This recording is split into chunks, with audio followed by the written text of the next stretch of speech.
Thank you. Thank you very much.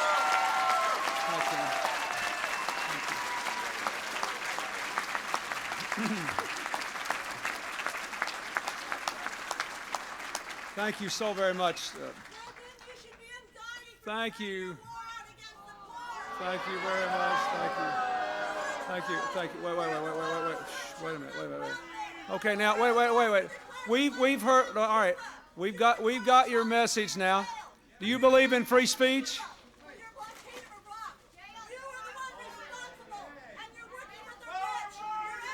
We've heard from you.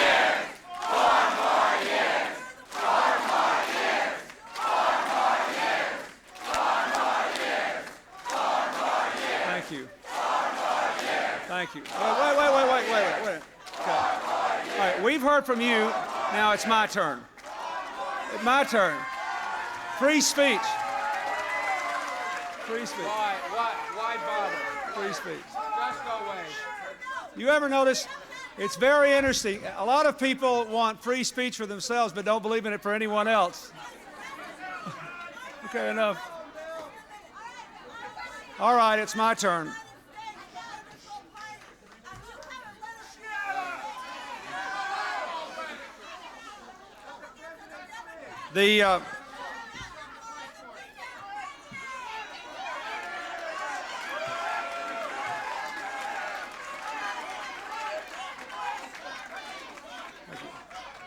Thank you.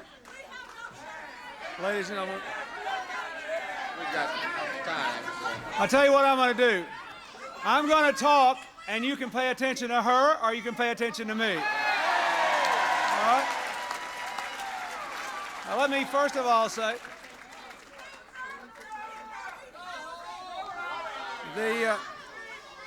Let's hear it from the president. now wait a minute.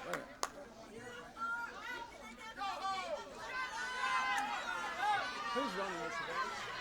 Well, I guess This is not a public place. She has no right to be No, here. it isn't. It's a private party, and that's what it's. Not a public place, no. Let's talk about what shit. Number one, we have not killed 1 million people with our blockade of Iraq. The Iraqis, Saddam Hussein could have had food and medicine for his children 3 years ago, and he refused to take it. That's one of the biggest lies I ever heard.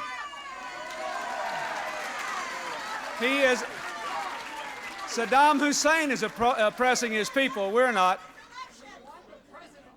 Secondly, Fidel Castro had Americans murdered illegally, and that was wrong too. And I'm proud that we have a blockade against people who kill innocent Americans. Now, ladies and gentlemen, this is a private event. Whoever's hosting it can let these people talk, or you can let me talk. You can do whatever you want to do. All right. Now, I want to ask.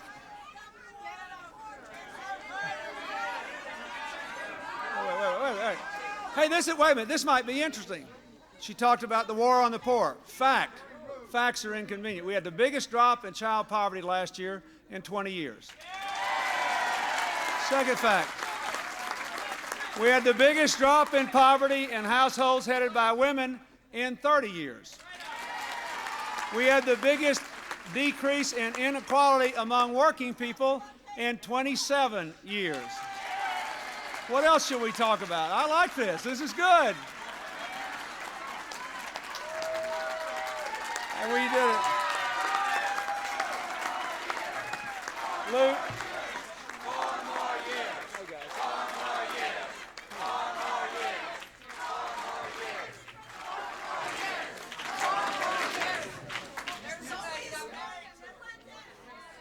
Now,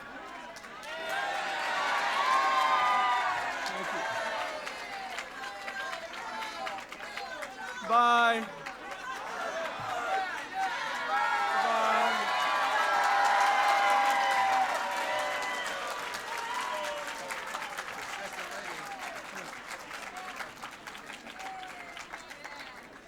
I have to tell you, folks, I don't mind people coming to our crowds to demonstrate. I just think that free speech should be a two-way street.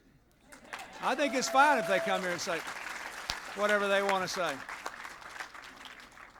Let me thank Governor Florio and Congressman Payne for being here. Where's Donald Payne? I know he's here somewhere. He came in with us. Thank you, Don, for being here. Let me also say that we have, I believe, 3 other candidates for Congress here: Steve Rothman, Bill Pascrell, Chris Evangel. Thank you 3 for being here. I want to thank Senator Lautenberg for what he said and for what he's done and for helping me to stand against the onslaught of the last 2 years, and particularly in his work to protect the environment. And I want to thank Bob Torricelli for his remarks. I was thinking, now would I say that for him if you just have 1 vote to give? Split it. Vote twice. You know, what I would like to say to you is something similar, but I think the issue here is not one of party so much as country. And the question is what the direction of the country should be. And we are fortunate, really, all the voters in this country are fortunate, in that there is a clear difference so that people have a real choice. And what remains is for people to understand the choice, understand the practical consequences of it, and then to act on it. And that is really what must be done between now and November the 5th. All of you, by coming here and expressing your support for Bob and for others who are running, have helped to make that choice clearer for the people of New Jersey. I hope you will also do what you can between now and the election to talk to family members, friends, co-workers, people you know here and in other states as well, because this choice that we face is very profound and should have the input of every single American who is registered to vote. One of the things that concerns me about campaigns when they become too negative is that a lot of people can then just get kind of turned off and say, well, maybe this doesn't have anything to do with me. And what I tried to do in that debate in San Diego was to keep going back and answering the questions that people were asking so they would see it does have something to do with them and with you and your future. And I have to tell you, I was very proud of our country when I met those 123 people in San Diego. I thought they did a terrific job. They were all undecided voters, and I thought they did a very good job of asking questions. I only wish that they'd had a chance to ask 20 more because they did a good job. And I bet if we'd had 120 people from New Jersey, they would have asked similar questions. And that's the great thing about this country and the great thing about this process. And I just want to say, there may be very little more I can say to all of you. This is Sunday, and in our church we used to call this preaching to the saved. I guess that's what we're doing here today. But I would like for you to just think about, again, the fact that there are some very big ideas which have huge practical consequences to people at issue in this election. I said that I wanted to create a country in which there was opportunity for everyone responsible enough to work for it, and in which people were coming together instead of being divided by their differences. That I want to build a bridge to the future that's wide enough and strong enough for all of us to walk across. The other side says they trust the people and we trust the government. And what they want you to believe is that anybody who is elected to office becomes part of the government and automatically sort of takes leave of their senses, their sensibility, their ability to listen to you. If that's what they think, why do they try so hard to stay in the government? I don't understand it. But anyway, that's the, they've been,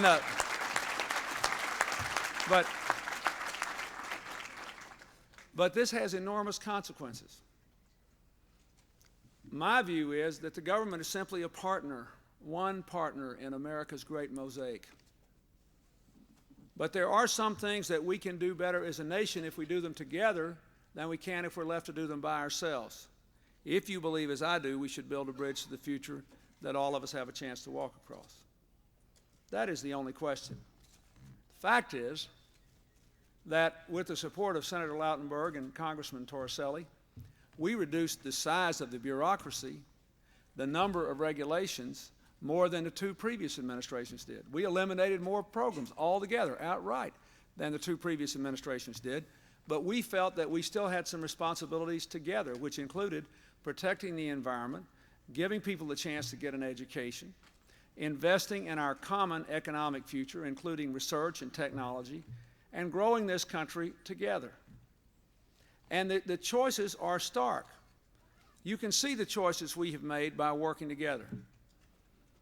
Now, if you compare that to the budget that I vetoed, even when they shut the government down, it's very interesting. Their idea of moving toward the 21st century, a time when learning is more important than ever before, was to enact the first budget that ever cut education, $31 billion, cut student loans, cut 50,000 people out of Head Start. We beat that and just added 50,000 people to the Head Start program. Big difference, huge consequences. Their idea on the environment was to cut back on environmental enforcement and also to abandon the idea that the polluter should pay for the pollution that he or she caused. Let the taxpayers pick up that bill while we cut back on further cleanups and further environmental protection. That's a huge difference.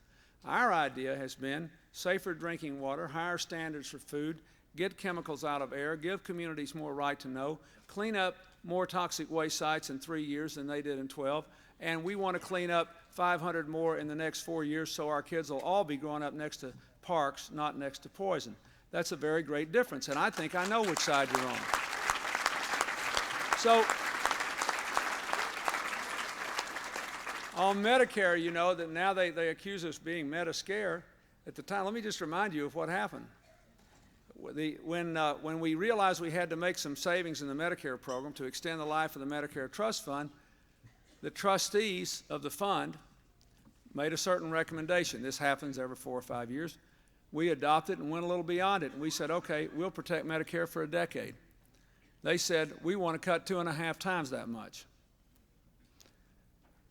All the hospital associations in the country said, we could put 700 hospitals in dire straits if you do that. Now, those are the facts. When they had a chance, that was their approach. They said, we're going to repeal 30 years of a commitment the national government made to families with children with disabilities, to help those families stay in the middle class, keep working, and maintain their children at home. We're going to repeal the national nursing home standards. We're going to walk away from the help we're giving to middle-class families whose parents have to go into nursing homes at an average cost of $38,000 a year. Let's not forget what the real choices were here. Now, that was their preferred policy option. So it wasn't that we weren't willing to do the responsible thing. We have done the responsible thing. We will do the responsible thing, but I will never preside over a country, if I can stop it, that walks away from our common commitments to help people who are working hard, build strong families, do decent work, maintain their middle-class lifestyles, even if they have a parent that needs to be in a nursing home or a child with a disability. I will never do that, and you shouldn't do that either. So,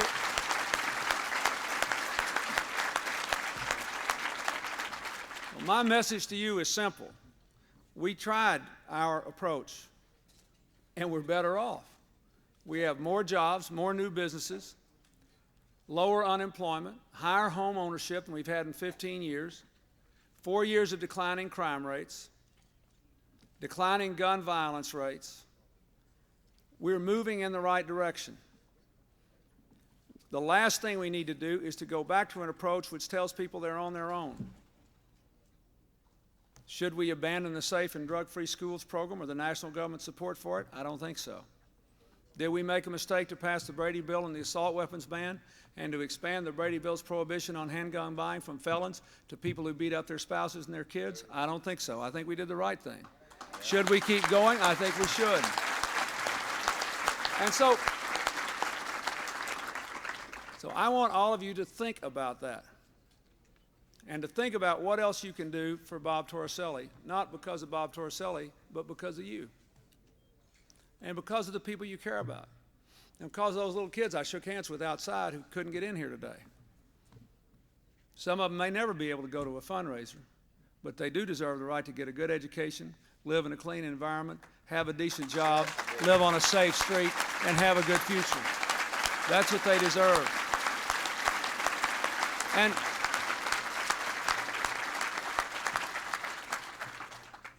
we are changing dramatically in the way we work and live and relate to the rest of the world. That's going to happen regardless. We have to decide how we're going to respond to those changes. I want to respond to those changes in a way that builds a bridge we can all walk across and that keeps us coming together around our differences. So much of the world today is being torn apart because people can't get along because of their racial, their religious, their ethnic, their tribal differences.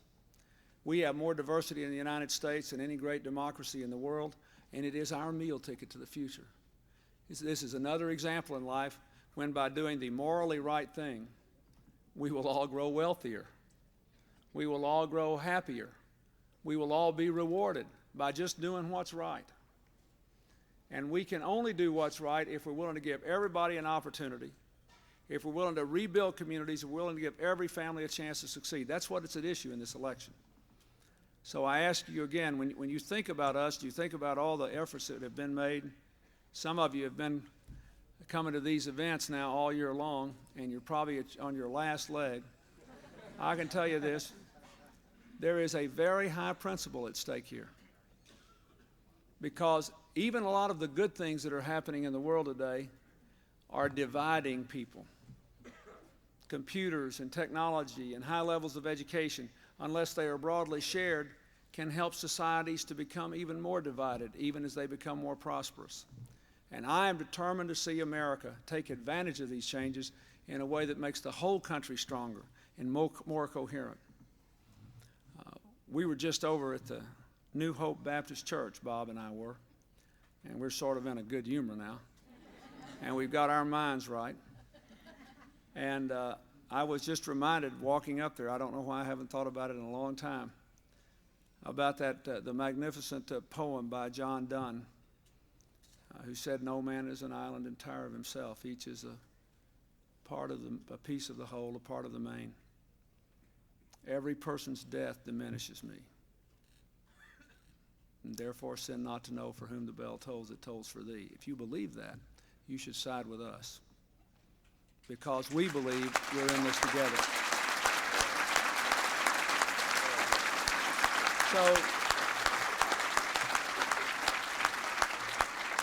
So I'd like to celebrate, scream, and shout, but it's not over yet. It's a long way from over. So I ask you again, I thank you for coming here. I promise we'll make it a good investment. We'll do the very best we can. But every one of you still has someone else in this state or in another state to whom you can talk between now and the election. Every one of you has someone who is on the margin of voting, should I or should I not, who needs to understand that there are huge practical consequences to their lives in the outcome of these elections, and that they need to show up and be counted. So I ask you, if you want to help us build that bridge to the 21st century, build it every day between now and Election Day by finding somebody else who will be there and be there for people who care about them and their future. Thank you, and God bless you.